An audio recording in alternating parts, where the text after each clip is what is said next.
I see a lot of editions of the Hermetica floating around out there, and some of them seem less useful than others. So I want to go through my editions and what I know about some of the others to help people find the best fit for them. And I'll kind of go from what I think is least accessible to most helpful. And the first one I'll start with is this one, which is a beautifully bound book. It's a lovely piece of work, but the translation is the 1884 translation from Everard Kingsford and Maitland, and it really doesn't feel like it reads well. Like, I've read like 20% of it, and I just have a lot more trouble getting into it than I have anything else I've ever read. It also has no critical literature, and it's not like that's necessary. You can study the books on their own, but I really love having the critical literature around it and really good introductions. Speaking of, this 3-volume set is now reprinted. I happen to get it from Uncle Buck's library. But this is by this guy, Mead, from the early 19th century, Thrice Great Hermes. And this book is just his background on it.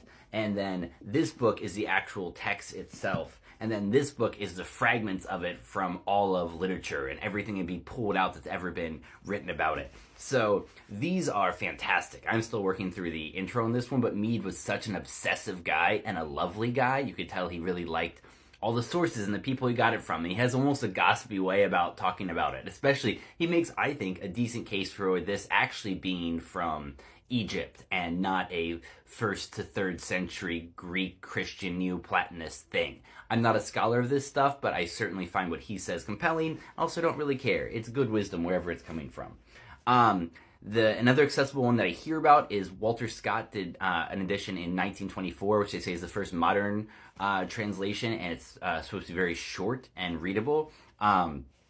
But then for me, my first one, which you always like your first one best, this is the Hermetica by Brian P. Copenhaver. And you hear everybody talking about this one because it's really great. It's not gigantic. It's available online. And it has a great intro about everything about the Hermetica, and then it's very readable as well. So for me, this is my go-to. This was my first one, and I still go to this one usually. Also, there is another translation that's new by Solomon, Van Oyen, and Wharton, which I have not checked out, but I see excellent reviews of. So these, and I think there's good critical literature in it as well. So I think this one and that new Solomon one are supposed to be really good. So there's some thoughts about Hermetica. If you have thoughts about editions, I would love to hear them, and what you've been doing with Hermeticism.